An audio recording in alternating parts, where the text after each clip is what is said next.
نحمده ونصلي على رسوله الكريم أما بعد فأعوذ بالله من الشيطان الرجيم بسم الله الرحمن الرحيم رب اشرح لي صدري ويسر لي أمري واحلل عقدة من لساني يفقهوا قولي واجعل لي وزيرا من أهلي اللهم فقهنا في الدين اللهم أرنا الحق حقا وارزقنا اتباعه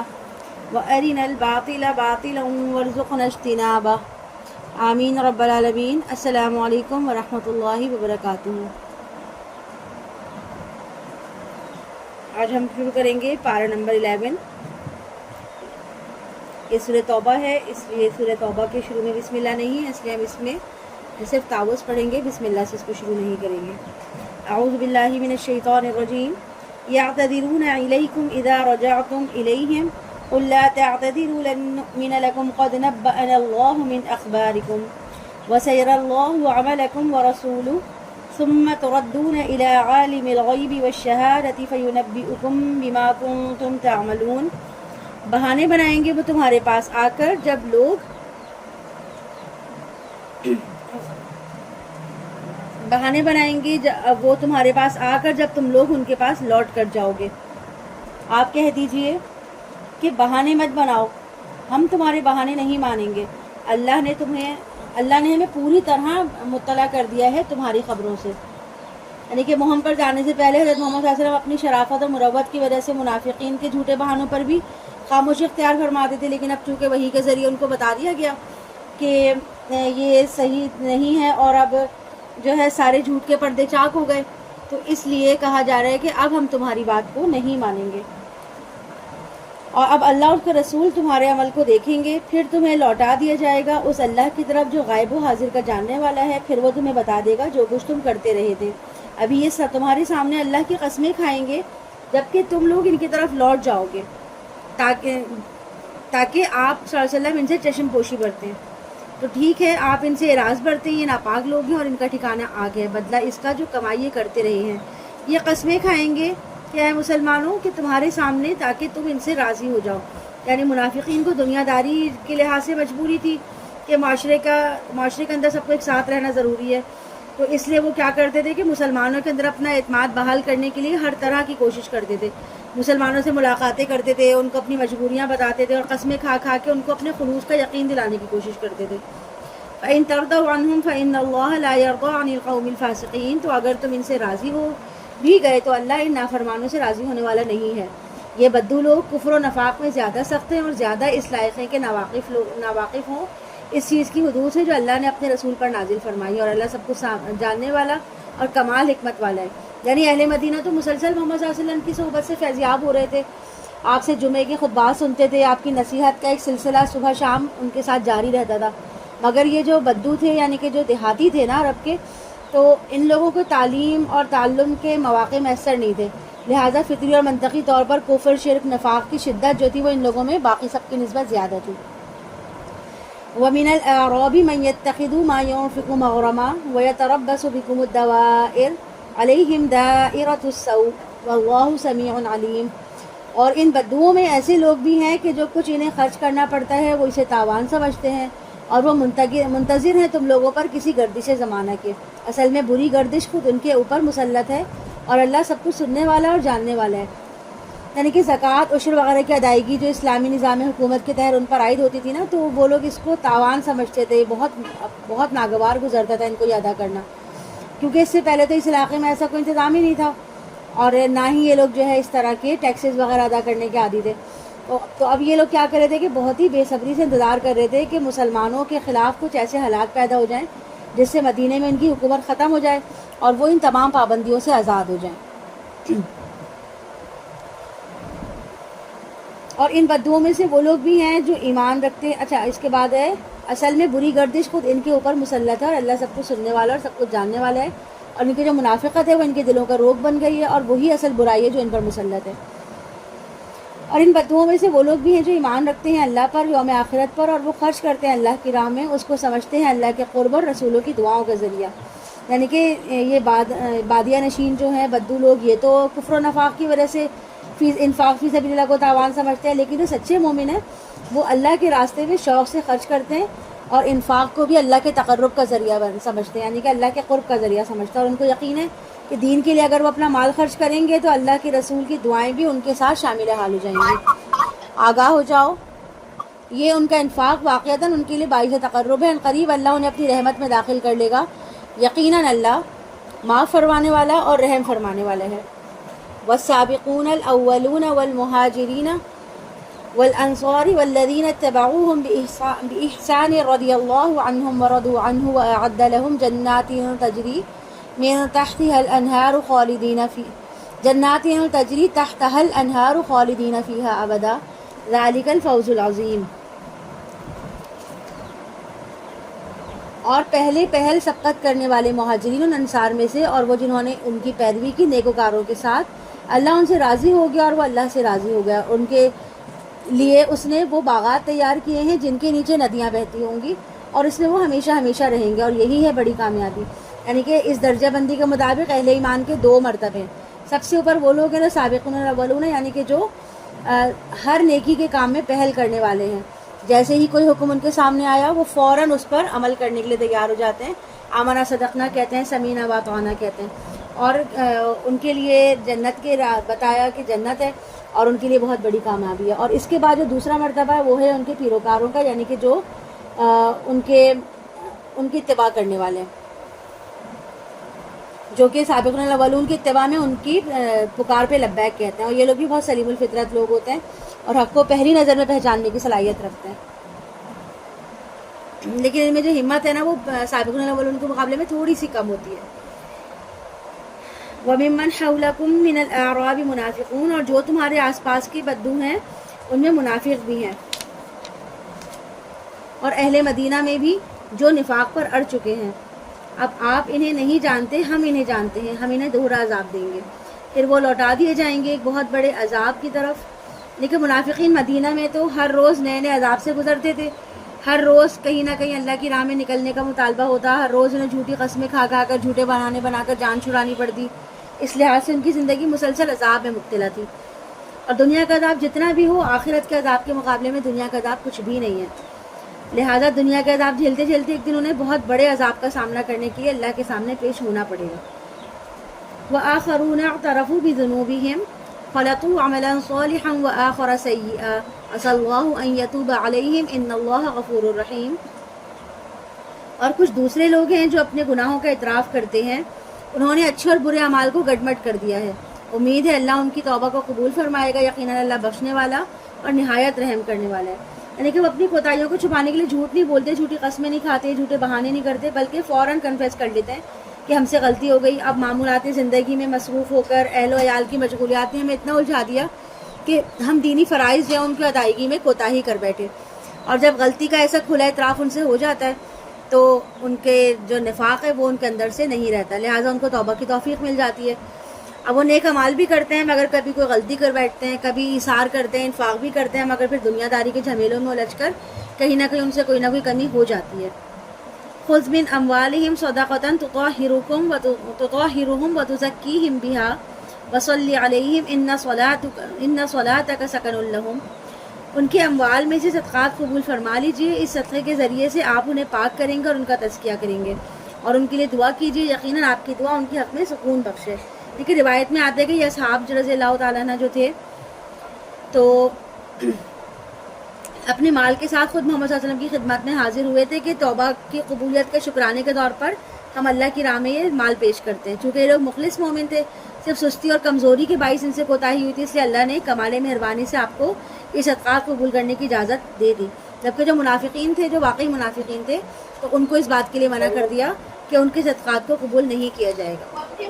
اور اللہ سب کچھ سننے والا اور سب کچھ جاننے والا ہے، یعنی کہ اللہ تعالیٰ کو بہتر پتہ ہے کہ کس کے دل میں کیا ہے، کون حقیقتاً اللہ کا ساتھ دینے والا ہے، اخلاص والا ہے، اور کون جو ہے وہ منافق ہے۔ کیا وہ نہیں جانتے کہ اللہ اپنے بندوں کی توبہ قبول کرتا ہے اور ان کے صدقات کو بھی قبول کرتا ہے؟ اللہ تعالیٰ بہت غنی ہے، اس کو کسی چیز کی کوئی ضرورت نہیں، مگر پھر بھی وہ اپنے بندوں کے صدقات نفقات قبول کرتا ہے،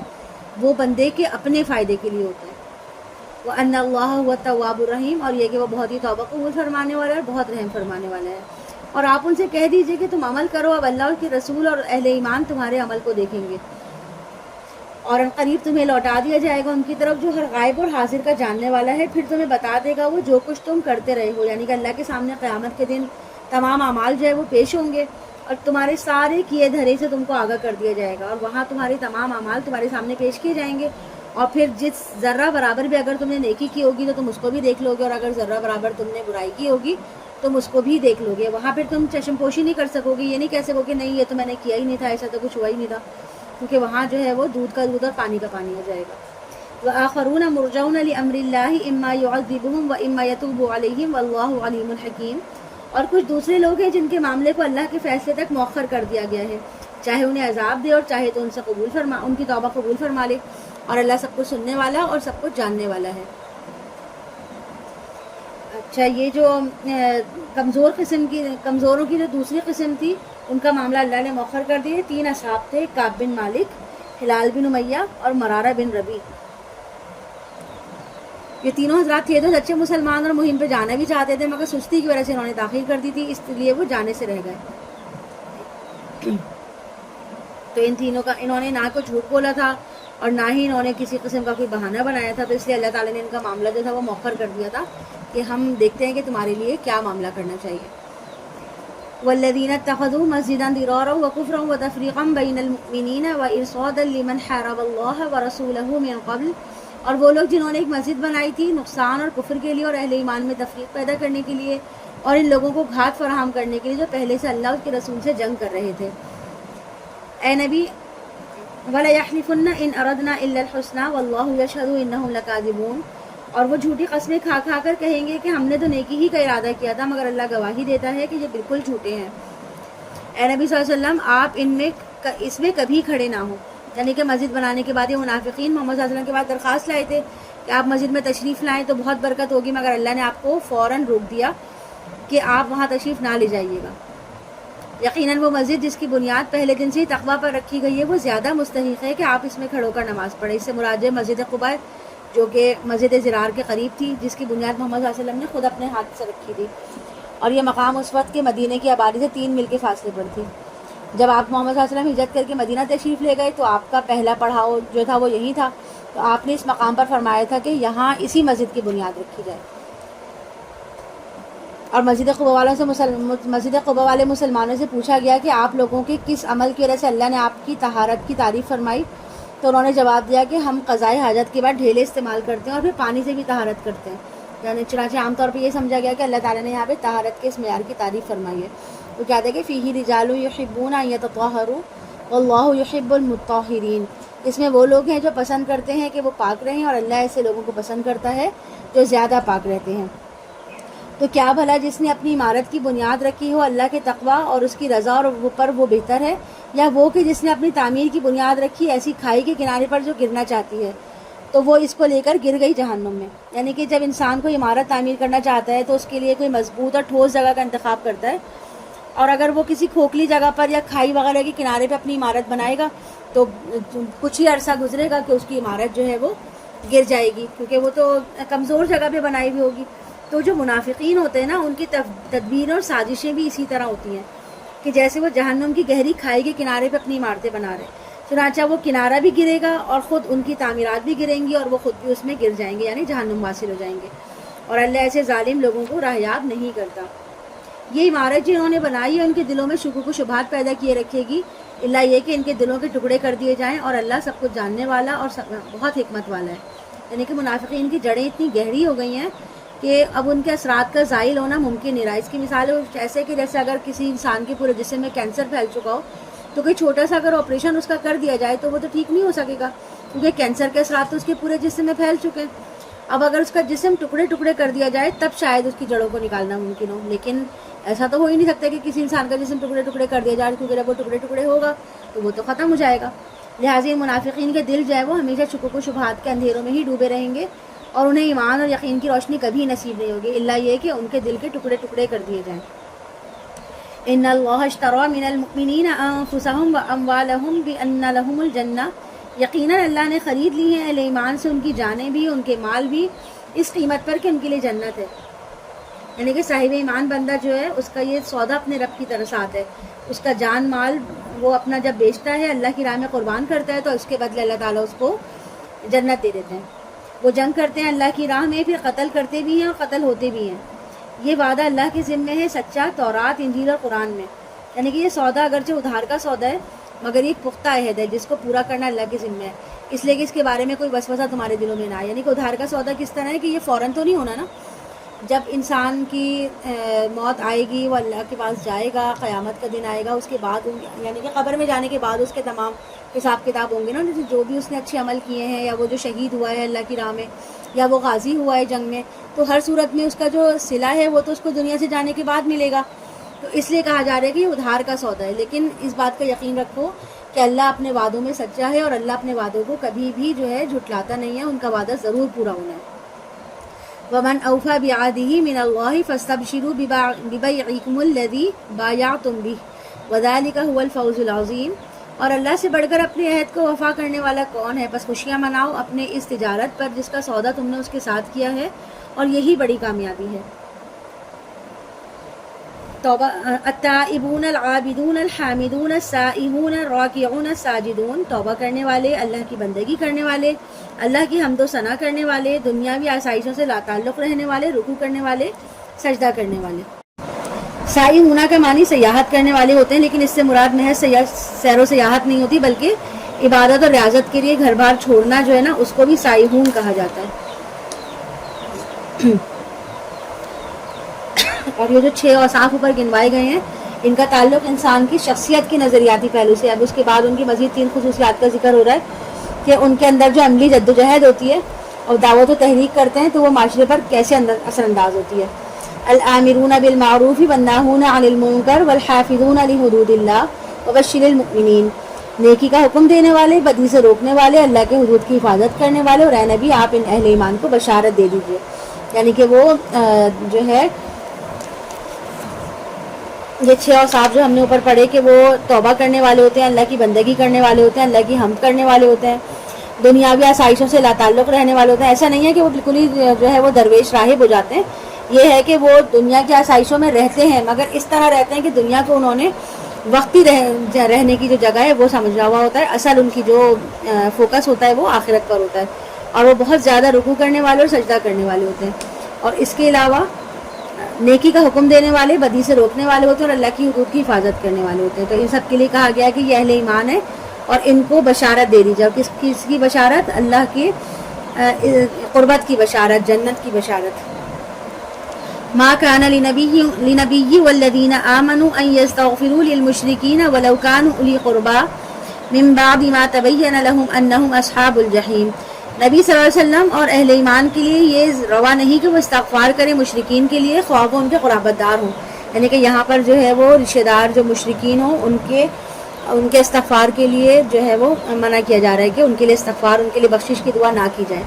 اور اس کے بعد کہ جبکہ ان پر واضح ہو چکا کہ وہ لوگ جہنمی ہیں. اور نہیں تھا استغفار کرنا ابراہیم علیہ السلام کا اپنے والد کے حق میں مگر ایک وعدے کی بنیاد پر جو انہوں نے ان سے کیا تھا. جب حضرت ابراہیم علیہ السلام کے والد نے ان کو گھر سے نکالا تھا تو جاتے ہوئے آپ نے وعدہ کیا تھا، اور اس وعدے کا ذکر آگے سورہ مریم میں آئے گا کہ میں اپنے رب سے آپ کے لیے بخشش کی درخواست کروں گا، بے شک وہ بڑا مہربان ہے. تو جب انہوں نے وعدہ کیا تھا پھر اللہ تعالیٰ نے لیکن اس وعدے کو رد کر دیا، مطلب ان کی اس دعا کو رد کر دیا تھا، اور پھر اس کے بعد انہوں نے اپنے باپ کے لیے مزید استغفار کی دعا نہیں کی تھی. فلما تبین له انه عدو للہ تبرأ منہ ان ابراہیم لأواہ حلیم. اور جب آپ علیہ السلام پر واضح ہو گیا کہ وہ اللہ کا دشمن ہے تو آپ نے اعلان بیزاری کر دیا. یقیناً ابراہیم بہت درد دل رکھنے والے اور حلیم الطبع تھے. یعنی کہ ابراہیم علیہ السلام وعدے کے مطابق اپنے والد کی زندگی میں ان کے لیے دعا کرتے رہے جب تک وہ زندہ تھے، تو کیونکہ ان کو امید تھی کہ شاید کہ وہ ایمان لے آئیں، شاید ان کو ہدایت کی توفیق مل جائے. لیکن جب اس کی موت واقع ہو گئی تو آپ علیہ السلام نے استغفار کرنا بند کر دیا کہ وہ زندگی میں تو کفر پہ اڑا رہا اور اسی حالت میں اس کی موت ہو گئی. تو اب ثابت ہو گیا کہ اس کے لیے کفر کا دروازہ بند ہو چکا ہے. اس سے کیا ثابت ہوتا ہے کہ کسی اولاد کی دعا مشرک والدین کے حق میں بھی قبول نہیں ہوگی جب تک کہ وہ ایمان نہ لے آئیں. اسی طرح جو ایمان والے والدین ہیں ان کی دعا ان کے مشرک اولاد کے حق میں بھی قبول نہیں ہوگی جب تک کہ وہ ایمان نہ لے آئیں.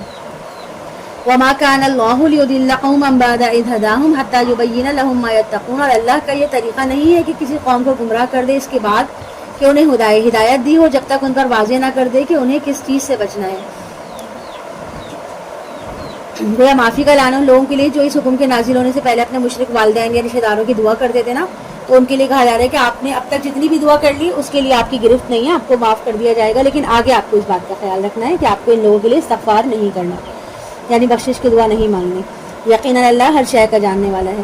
یقیناً اللہ ہی کے لیے آسمان اور زمین کی بادشاہی، وہی زندہ کرتا ہے اور وہی موت دیتا ہے، اور تمہارے لیے اللہ کے سوا نہ کوئی حمایتی ہے نہ کوئی مددگار۔ اللہ مہربان ہو نبی صلی اللہ علیہ وسلم پر اور مہاجرین اور انصار پر بھی، جنہوں نے آپ کا اتباع کیا، یعنی آپ کا ساتھ دیا مشکل وقت میں، اس کے بعد کہ ان میں سے ایک گروہ کے دل میں کچھ ٹیڑھ آنے لگی تھی، پھر اللہ نے ان پر نظر رحمت فرمائی، یقیناً وہ ان کے حق میں بہت مہربان اور رحم فرمانے والا ہے۔ اور ان تین پر بھی اللہ نے رحمت کی نگاہ کی جن کا معاملہ مؤخر کر دیا گیا تھا۔ ابھی پچھلے آیت میں ہم نے پڑھا تھا نا کہ تین لوگ جو تھے، کعب بن مالک، ہلال بن امیہ اور مرارہ بن ربی، تو ان کا معاملہ مؤخر کر دیا گیا تھا، تو بعد میں ان کا معاملہ جو ہے وہ اللہ تعالیٰ نے یہ کیا کہ ان کو معافی کا اعلان کر دیا، اور 50 دن کی جو ہے معاشرت مقاطعہ کی سزا کے بعد ان کی معافی کا اعلان کیا گیا، اور اس حکم کی صورت میں قبولیت سند جو تھی وہ توبہ کی، وہ بھی ان کو عطا ہو گئی، یعنی کہ اللہ نے ان کے لیے عام معافی کا اعلان کر دیا۔ یہاں تک کہ زمین اپنی تمام تر کشادگی کے باوجود ان پر تنگ پڑ گئی اور ان پر اپنی جانیں بھی بوجھ بن گئی، اور انہیں یقین ہو گیا کہ اللہ کے سوا کوئی اور جائے پناہ ہے ہی نہیں۔ یعنی کہ ایسی کیفیت ہوتی ہے نا کہ کوئی بچہ جو ہے اس کی ماں اس کو مارے ڈانٹے، پھر بھی وہ بچہ تڑپ تڑپ کے ماں کے پاس آتا ہے، ماں سے لپٹتا ہے، تو اللہ کے بندوں پر بھی اگر اللہ کی طرف سے کوئی سختی آتی ہے، کوئی سزا ملتی ہے، تو نہ صرف وہ اس کی سختی کو خوش دلی اور صبر سے برداشت کرتے ہیں، بلکہ پناہ کے لیے رجوع بھی اسی کی طرف کرتے ہیں۔ ایسا نہیں کرتے کہ وہ اللہ سے ناراض ہو جائیں، بلکہ وہ بار بار اللہ کی طرف ہی رجوع کرتے ہیں، کیونکہ انہیں یقین ہوتا ہے کہ انہیں پناہ ملے گی تو صرف اللہ کے حضور ہی ملے گی، اور ان کے دکھوں کا مداوع بھی اللہ ہی کرنے والا ہے۔ ثم تاب علیہم لیتوبوا ان اللہ هو التواب الرحیم، تو اس نے ان کی توبہ قبول فرمائی تاکہ وہ پھر متوجہ ہو جائیں، یقیناً اللہ بہت توبہ قبول کرنے والا اور بہت رحم کرنے والا ہے، یعنی کہ تاکہ وہ اللہ سے اپنا تعلق مضبوط کر لیں اور اپنی کمزوریوں کوتاہیوں کو دور کر لیں اور آئندہ کے لیے ایسے گناہ کا ارتکاب نہ کریں۔ یا ایھا الذین آمنوا اتقوا اللہ وکونوا مع الصادقین، اے اہل ایمان اللہ کا تقوی اختیار کرو اور سچے لوگوں کا ساتھ اختیار کرو، یعنی کہ سچے لوگوں کی صحبت اختیار کرو، نیک لوگوں کی صحبت اختیار کرو۔ اہل مدینہ اور ان کے ارد گرد کے بدو لوگوں کے لیے روا نہیں تھا کہ وہ اللہ کے رسول کو چھوڑ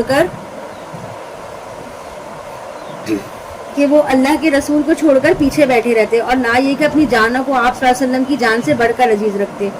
یہ اس لیے کہ انہیں پیاس، مشقت اور فاقے کی صورت میں جو تکلیف پہنچتی ہے اللہ کی راہ میں، اور جہاں کہیں بھی وہ قدم رکھتے ہیں کفار کے دلوں کو جلاتے ہوئے اور دشمنوں کے مقابلے میں کوئی بھی کامیابی حاصل کرتے ہیں، تو اس کے لیے ان سب کچھ ان کی عوض نیکیوں کا اندراج ہوتا رہتا ہے، یعنی کہ وہ جو بھی کام اللہ کے راستے میں کریں گے، جو مشقت تکلیف اٹھائیں گے، اللہ ان کی نیکیوں کے ذخیرے میں اس سے مزید اضافہ کرتا چلا جائے گا۔ یقیناً اللہ نیک لوگوں کے اجر کو ضائع نہیں کرتا، اور جو بھی وہ خرچ کرتے ہیں، کوئی نفقہ، کوئی چھوٹا ہو یا بڑا، اور طے کرتے ہیں کوئی وعدی، تو ان کا ایک ہی عمل ان کے لیے لکھ لیا جاتا ہے، تاکہ اللہ بدلہ دے انہیں بہت ہی عمدہ اس کا جو وہ عمل کرتے رہے۔ اور اہل ایمان کے لیے ممکن ہی نہیں کہ وہ سب کے سب نکل آئیں، تو ایسا کیوں نہ ہوا کہ نکلتا ان کی ہر جماعت میں سے ایک گروہ، تاکہ وہ دین کا فہم حاصل کرتے۔ یعنی کہ مشکل کا حل بتایا جا رہا ہے کہ اگر ہر قبیلے کا ہر شخص، کسی علاقے کا ہر شخص جو ہے وہ دین سیکھنے کے لیے نہیں نکل سکتا، تو اس ہر علاقے کے کچھ لوگ نکلیں تاکہ وہ سیکھیں، اور سیکھنے کے بعد پھر آگے وہ لوگوں کو سکھا سکیں۔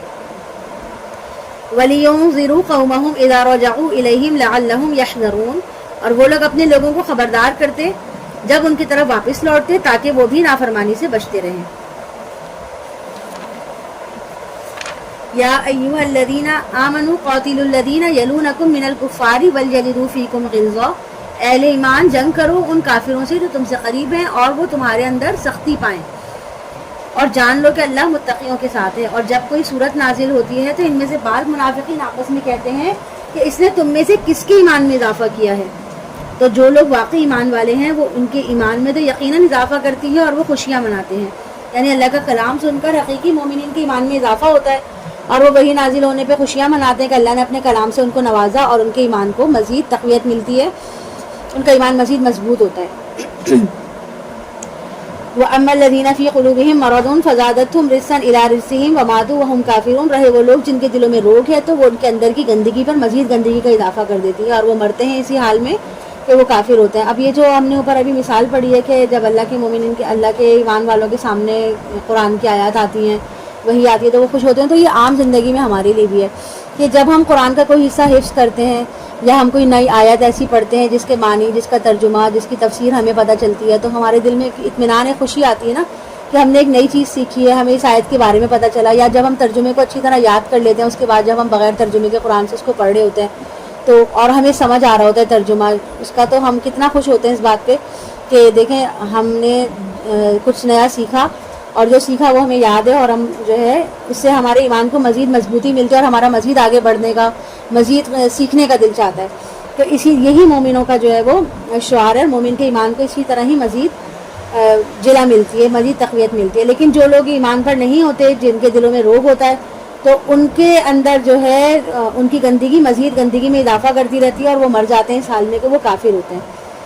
اولا یرون انہم یفتنون فی کل عام مرۃ او مرتین، کیا یہ منافقین دیکھتے نہیں کہ ہر سال انہیں آزمایا جاتا ہے ایک بار یا دو بار،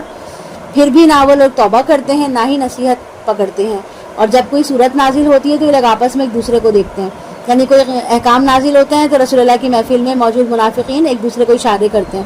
کہ تمہیں کوئی دیکھ تو نہیں رہا، پھر وہ وہاں سے کھسک جاتے ہیں. دراصل اللہ نے ان کے دلوں کو پھیر دیا ہے،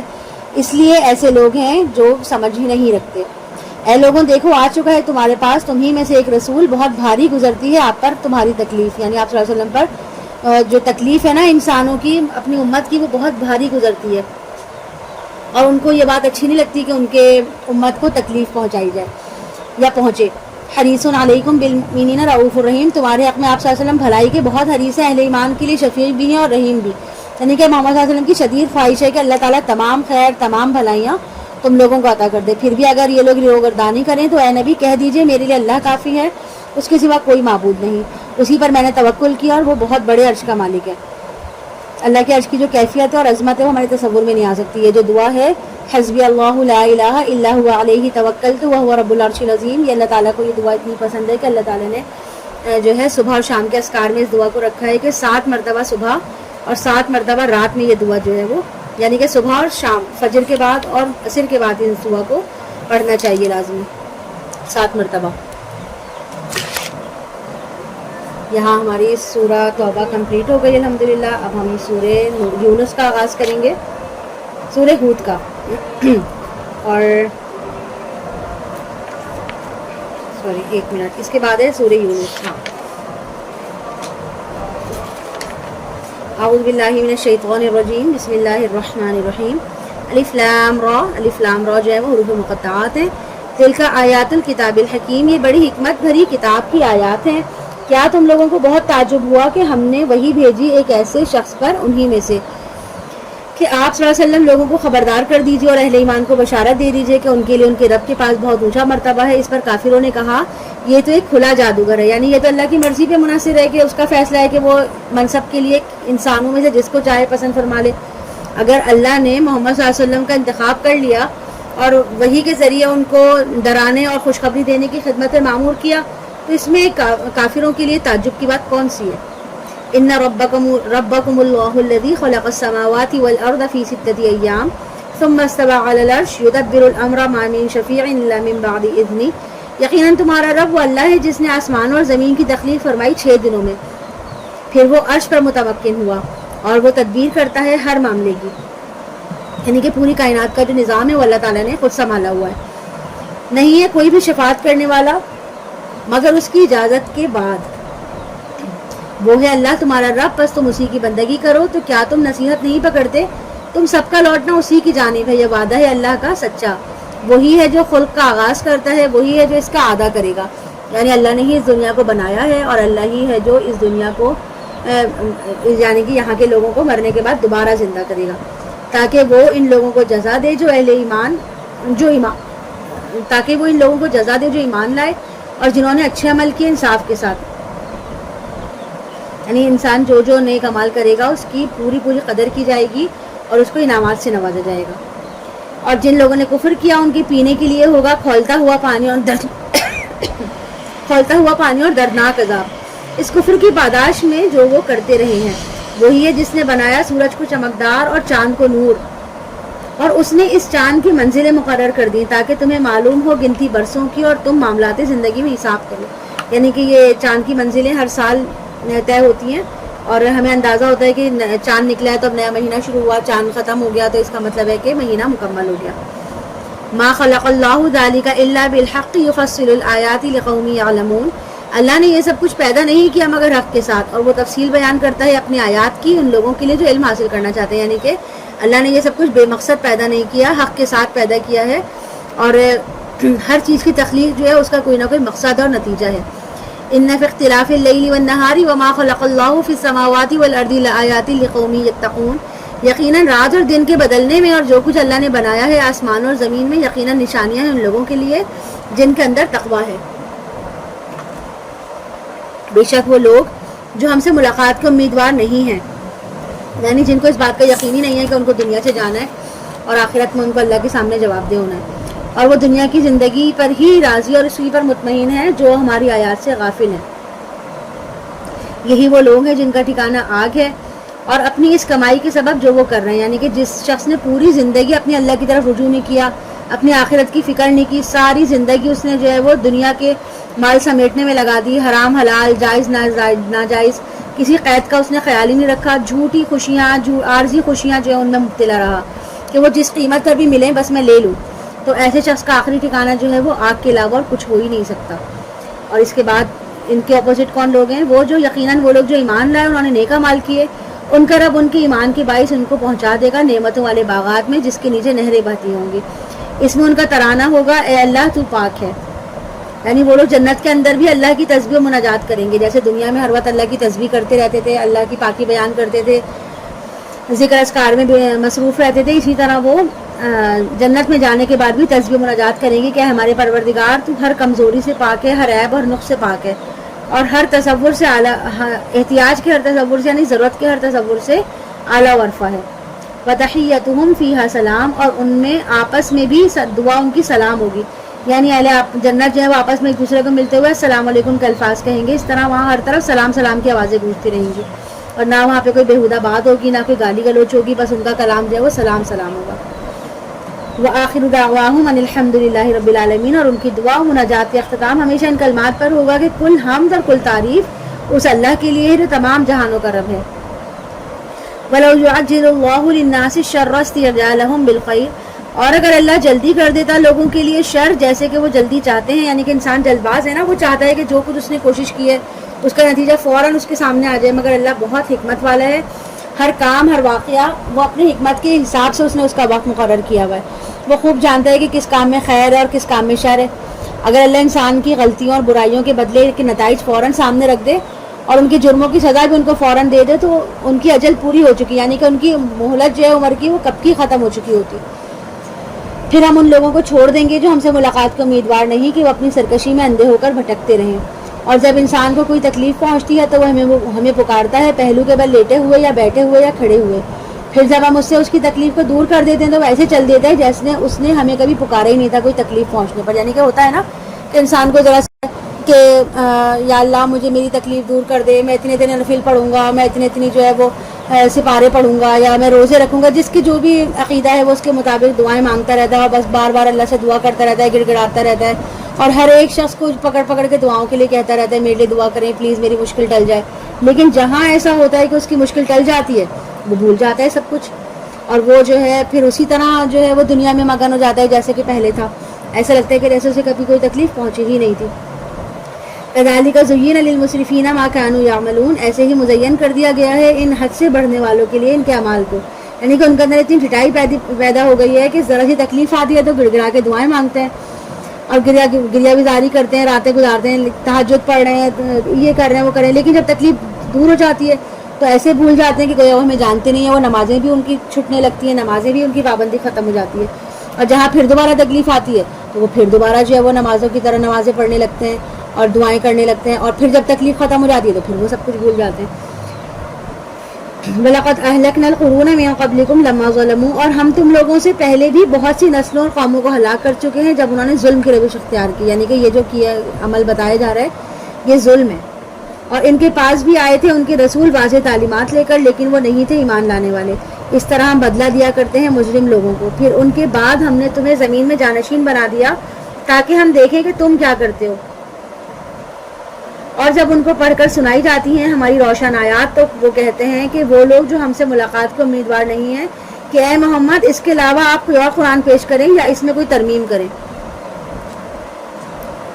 اے نبی کہہ دیجئے میرے لیے ہرگز ممکن نہیں کہ میں اس میں اپنی طرف سے کوئی تبدیلی کروں. میں تو پیروی کرتا ہوں اس کی جو میری طرف وحی کی جاتی ہے, یعنی کہ میں تو خود وحی الہی کا پابند ہوں. میں اپنی طرف سے کوئی کمی بیشی کوئی ترمیم تنسیخ کر ہی نہیں سکتا اس میں.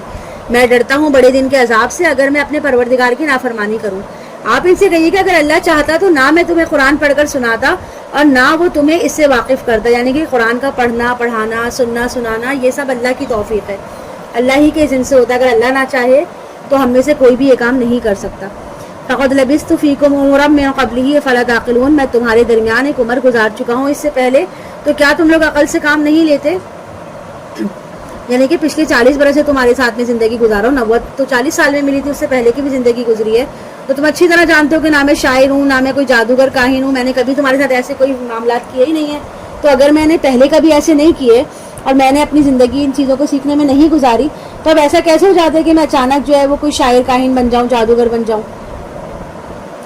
فمن اظلم ممن افترى على الله كذبا او كذب بآياته, تو اس شخص سے بڑھ کر کون ظالم ہوگا جس نے اللہ کی طرف جھوٹی بات کو منسوخ کیا یا اللہ کی آیات کو جھٹلایا. یعنی کہ جو قرآن میں تم کو سنا رہا ہوں یہ اللہ کی طرف سے نہیں ہے اور میں اسے اپنی طرف سے گھڑ کر پیش کر رہا ہوں, تو مجھ سے بڑا ظالم بھلا کون ہوگا. اور اگر واقعی اللہ کی آیات ہے تو تم لوگوں کو معلوم ہونا چاہیے کہ جو شخص اللہ کی آیت کو جھٹلائے گا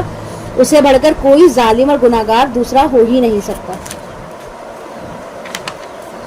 انہ لا یفلح المجرمون, یقیناً مجرم لوگ فلاح نہیں پایا کرتے. اور یہ لوگ پرستش کرتے ہیں اللہ کے سوا ایسی چیزوں کی جو نہ انہیں کوئی نقصان پہنچا سکتی ہیں نہ یہ نافائدہ دے سکتی ہیں, اور کہتے ہیں کہ یہ ہمارے سفارشی ہیں اللہ کے ہاں. آپ کہیے کیا تم اللہ کو بتانا چاہتے ہو وہ چیز جو وہ نہیں جانتا, نہ آسمانوں میں نہ زمین میں. وہ بہت پاک اور بلند ہے ان چیزوں سے جن کو وہ اس کا شریک ٹھہراتے ہیں. اور نہیں ہے لوگ مگر ایک ہی امت, پھر بعد میں انہوں نے اختلاف کیا. یعنی کہ اللہ تعالیٰ نے جب دنیا میں انسان کو پیدا کیا تو اللہ نے انسان کو ایک ہی فطرت پہ یعنی کہ مسلم پیدا کیا, لیکن بعد میں دنیا میں آنے کے بعد انسان جو ہے وہ خود ہی جو ہے وہ کوئی مسلمان ہو گیا, کوئی ہندو ہو گیا, کوئی کافر ہو گیا, کوئی مشرک ہو گیا, کوئی یہودی بن گیا, کوئی عیسائی بن گیا. ولولا کلمۃ سبقت من ربک, اور اگر ایک بات تیری رب کی طرف سے پہلے سے طے نہ پا چکی ہوتی اور تو فیصلہ کر دیا جاتا ان کے درمیان ان تمام چیزوں میں جس میں یہ اختلاف کر رہے تھے. اور وہ کہتے ہیں کہ کیوں نہ اتاری گئی کوئی نشانی کوئی معجزہ اس رسول پر اس کے رب کی طرف سے. آپ کہہ دیجئے کہ غیب کا علم تو بس اللہ ہی کو ہے, بس انتظار کرو, میں بھی تمہارے ساتھ انتظار کر رہا ہوں. یعنی کہ قرآن اتنا بڑا معجزہ ہے لیکن جن کو نہیں ماننا ہوتا نا ان کو یہ معجزہ محسوس ہی نہیں ہوتا, یا پھر وہ جان بوجھ کے نہیں جاننا چاہ رہے ہوتے. وَإِذَا أَذَقْنَا النَّاسَ رَحْمَةً مِّن بَعْدِ ضَرَّاءَ مَسَّتْهُمْ إِذَا لَهُم مَّكْرٌ فِي آيَاتِنَا قُلِ اللَّهُ أَسْرَعُ مَكْرًا إِنَّ رُسُلَنَا يَكْتُبُونَ مَا تَمْكُرُونَ. اور جب ہم لوگوں کو رحمت کا مزہ چکھاتے ہیں اس تکلیف کی بات جو ان پر آ گئی تھی تو وہ فوراً ہی ہماری آیات کے بارے میں سازشیں کرنے لگتے ہیں. آپ کہیے اللہ اپنی تدبیروں میں کہیں زیادہ تیز ہے, یقیناً ہمارے فرشتے لکھ رہے ہیں جو کچھ بھی سازشیں تم کر رہے ہو. وہی ہے جو تمہیں سیر کراتا ہے خشکی اور سمندر کی, یہاں تک کہ جب تم کشتیوں میں ہوتے ہو اور وہ چل رہی ہوتی ہے انہیں سواروں کو لے کر خوشگوار موافق ہوا کے ساتھ, اور وہ بہت خوش ہوتے ہیں کہ اچانک تیز ہوا کا جھکڑ چل پڑتا ہے, ہر طرف سے موجیں ان کی طرف بڑھنے لگتی ہیں اور وہ گمان کرنے لگتے ہیں کہ ان لہروں میں گھیر لیے جائیں گے. یعنی ہر طرف سے پہاڑ جیسی لہروں کو اپنی طرف بڑھتے ہوئے دیکھ کر یقین ہو جاتا ہے کہ اب وہ لہروں میں گھر گئے ہیں اور ان کی موت کا وقت آ پہنچا ہے. اس وقت وہ پکارتے ہیں اللہ کو اس کے لیے اپنی اطاعت کو خالص کرتے ہوئے کہ اے اللہ اگر تو نے ہمیں اس مصیبت سے نجات دے دی تو ہم لازماً بہت شکر کرنے والوں میں سے ہو جائیں گے. یعنی ایسے وقت میں انہیں صرف اللہ یاد آتا ہے, نہ کوئی دیوی یاد آتی ہے, نہ کوئی دیوتا یاد آتا ہے, نہ کوئی مزار یاد آتا ہے. ایسے وقت میں وہ صرف اللہ کو یاد کرتے ہیں. لیکن جب ان کو نجات دے دی جاتی ہے تو پھر وہ فوراً ہی بغاوت کرنے لگتے ہیں اور زمین میں ناحق جو ہے وہ اللہ کی بغاوت کرتے ہیں. جو ہی ان کی گھڑی ٹل جاتی ہے خطرے کی انہیں دیوی دیوتائیں پھر یاد آ جاتے ہیں, پھر وہ اللہ سے سرکشی ان کی شروع ہو جاتی ہے.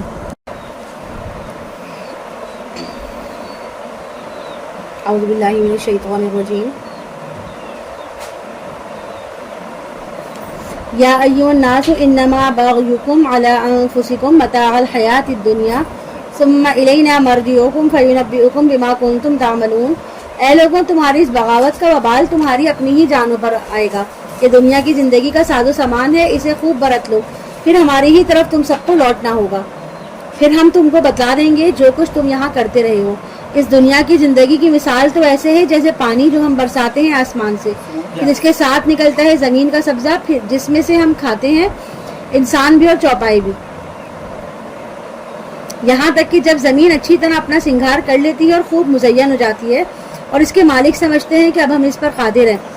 یعنی کہ زمین کی فصلیں جو لہلہاتی ہیں اس کو دیکھ کر وہ خوب خوش ہوتے ہیں کہ اب چند دن کی بات ہے، ہم فصلوں کی کٹائی کریں گے، پھلوں کو اتاریں گے اور ہماری زمین کی جو یہ پیداواری خوشحالی ہے ہماری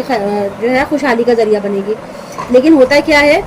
تو اچانک ہمارا ایک حکم آتا ہے اس کھیت یا باغ پر رات کے وقت یا دن کے وقت، اور ہم اسے کر دیتے ہیں کٹا ہوا، جیسے کہ کل وہاں کچھ تھا ہی نہیں۔ اس طرح ہم اپنی آیات کی تفصیل کرتے ہیں ان لوگوں کے لیے جو غور و فکر سے کام لیتے ہیں، یعنی کہ اللہ کے حکم سے ایسی آفت آئی کہ دیکھتے ہی دیکھتے سارا باغ، سارے فصل تباہ ہو گئی، ساری محنت ضائع ہو گئی، تارا سرمایہ ڈوب گیا۔ تو دنیا کی جو بے ثباتی ہے نا، اس کی مثال بھی ایسی ہی ہے، اور یہی انسان کا معاملہ ہے کہ انسان اس دنیا میں دن رات محنت مشقت بھاگ دوڑ کرتا ہے۔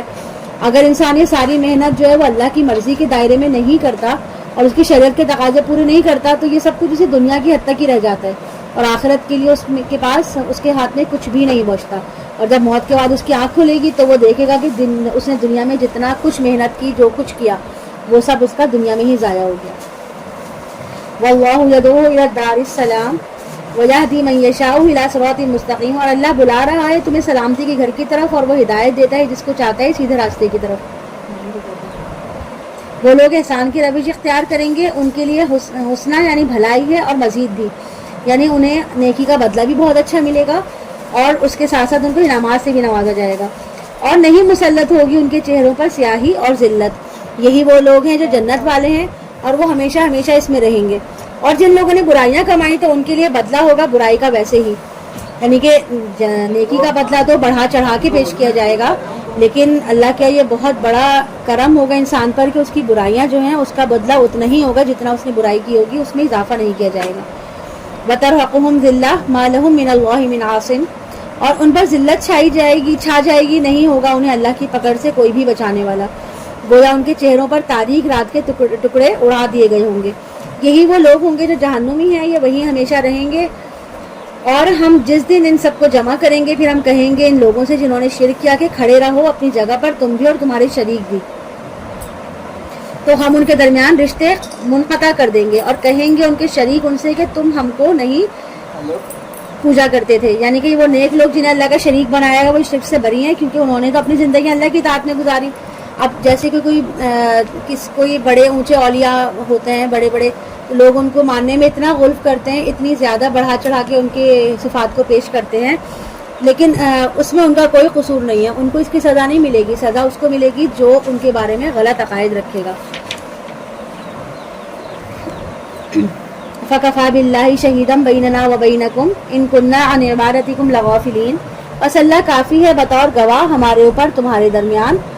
ہم تو تمہاری اس عبادت سے بالکل بے خبر ہیں، یعنی کہ اگر تم پوجا کرتے بھی رہے ہو تو ہمیں اس کی بالکل خبر نہیں، ہم پر اس کا کوئی بھی الزام نہیں ہے، ہم تمہارے اس گھناؤنے فعل سے بالکل بری ہیں۔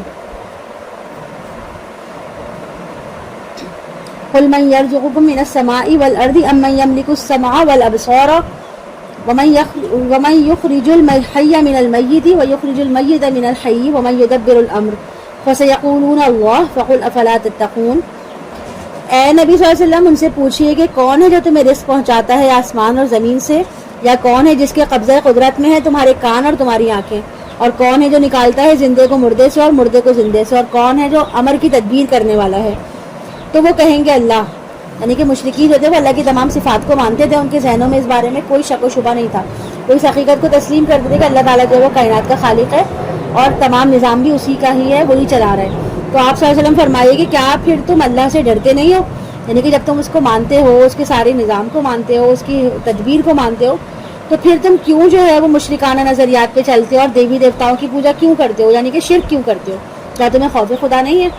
تو وہی ہے اللہ تمہارا رب برحق، تو حق کے بعد کیا رہ جاتا ہے سوائے گمراہی کے، تو کہاں سے تم پھیرے جا رہے ہو؟ اسی طرح تیرے رب کی بات سچ ثابت ہوئی نافرمان لوگوں پر کہ وہ ایمان نہیں لائیں گے۔ ان سے پوچھئے کیا تمہارے شریکوں میں سے کوئی ایسا ہے جو تم پہلی دفعہ تخلیق کرتا ہو یا پھر اسے دوبارہ بنائے؟ آپ کہیے صرف اللہ ہی ہے جو پہلی مرتبہ بھی پیدا کرتا ہے پھر اسے دوبارہ بھی بنائے گا، تو تم کہاں پلٹے جا رہے ہو؟ یعنی کہ تم الٹے راستے پہ کیوں چل رہے ہو، کیوں اندھے ہوئے جا رہے ہو؟ ان سے پوچھیے کہ کوئی تمہاری شریکوں میں سے ہے جو حق کی طرف تمہاری رہنمائی کر سکے؟ آپ کہیے کہ اللہ ہی ہے جو حق کی طرف رہنمائی کرتا ہے، یعنی کہ صرف اللہ ہی ہدایت دینے والا ہے، اللہ کے سوا کوئی ہدایت دینے والا نہیں ہے۔ تو کیا جو حق کی طرف رہنمائی کرتا ہے وہ زیادہ مستحق ہے اس کا کہ اس کی پیروی کی جائے، یا وہ جو خود ہدایت نہیں پا سکتے الا یہ کہ تمہاری رہنمائی کریں گے؟ تو تمہیں کیا ہو گیا ہے کہ تم کیسے فیصلے کرتے ہو اور نہیں پیروی کر رہے ہیں ان میں سے اکثر گمان کی، اور یہ گمان کسی بھی درجے میں انسان کو حق سے مستغنی نہیں کر سکتا۔ یقیناً اللہ جانتا ہے جو کچھ یہ کر رہے ہیں۔ اور یہ قرآن ایسی چیز نہیں ہے جس کو اللہ کے سوا کہیں اور کسی نے گڑھ لیا ہو، یعنی کہ یہ ہاتھوں سے لکھی ہوئی کتاب نہیں ہے، یہ اللہ کی کتاب ہے جو اللہ نے وحی کی ہے محمد صلی اللہ علیہ وسلم کے دل پر حضرت جبرائیل علیہ السلام کے ذریعے، بلکہ یہ جو تصدیق کرتے ہوئے آیا ہے اس کی جو اس کے سامنے ہے، اور اس میں تمام شریعت کی تفصیل ہے، اس میں کوئی شک و شبہ نہیں ہے کہ یہ تمام جہانوں کی رب کی طرف سے ہے۔ کیا یہ کہتے ہیں کہ اس پیغمبر نے اس کو خود گڑھ لیا ہے؟ آپ صلی اللہ علیہ وسلم ان سے کہیے کہ لے آؤ تم بھی ایسی کوئی صورت اس جیسی، اور اس کے لیے بلا لو جس کو بلا سکتے ہو اللہ کے سوا اگر تم سچے ہو۔ نہیں، بلکہ انہوں نے تکذیب کی ہے اس چیز کی جس کی علم کا یہ احاطہ نہیں کر سکے، اور ابھی نہیں آئی ان کے پاس اس کی کوئی تعویل، یعنی کہ یہ قرآن کے علوم کا ادراک اور اس کے پیغام کا شعور حاصل ہی نہیں کر سکتے۔ قرآن میں ان لوگوں کو بار بار دھمکیاں دی گئیں کہ اللہ کا انکار کرو گے تو اس کی پکڑ میں آ جاؤ گے اور اس کا عذاب تم پر آ جائے گا جو کہ بہت سخت ہے، لیکن اس کے باوجود بھی جو ہے یہ قرآن کو جھٹلا رہے ہیں۔ اسی طرح جھٹلایا تھا ان لوگوں نے بھی جو ان سے پہلے تھے، تو دیکھو کیسا انجام ہوا ظالموں کا۔ ان میں سے وہ بھی ہیں جو اس پر ایمان لے آئیں گے، اور وہ بھی ہیں جو اس پر ایمان نہیں لائیں گے، اور آپ کا رب ان مفسدوں سے خوب واقف ہے۔ اگر یہ لوگ آپ کو جھٹلا دیں تو آپ کہیے میرے لیے میرا عمل ہے، تمہارے لیے تمہارا عمل، تم بری ہو میرے عمل کی ذمہ داری سے اور میں بری ہوں تمہارے عمل کی ذمہ داری سے۔ اور اس میں سے ایسے لوگ بھی ہیں جو بڑی توجہ سے سنتے ہیں آپ صلی اللہ علیہ وسلم کی باتوں کو، تو کیا آپ بہروں کو سنا سکتے ہیں چاہے وہ عقل سے کام لیں یا نہ لیں؟ یعنی کہ جس نے نہ سننے کا تہیہ کر لیا ہے آپ اس کو زبردستی نہیں ہے لوگ سنا سکتے پکڑ پکڑ کے کہ حق کی بات سنو۔ اور ان میں سے ایسے بھی ہیں جو آپ کو دیکھتے ہیں، تو کیا آپ اندھوں کو ہدایت دیتے ہیں؟ ہدایت دیں گے چاہے وہ نہ دیکھتے ہوں، یعنی کہ جب ان کی ہدایت ہے ہی نہیں، ان کی نیت ہے ہی نہیں ہدایت حاصل کرنے کی، ان کے دل اندھے ہو چکے ہیں، تو اگر وہ آپ کی محفل میں اول تو آئیں گے ہی نہیں، بیٹھیں گے ہی نہیں، اور اگر وہ کبھی بمشکل کسی چکر کسی بھی اور وجہ سے، منافقت کی وجہ سے یا کسی بھی وجہ سے آ کر اگر بیٹھ بھی جائیں گے، لیکن ان کا آنا ان کو فائدہ نہیں دے گا۔ یقیناً اللہ انسانوں پر کچھ بھی ظلم نہیں کرتا،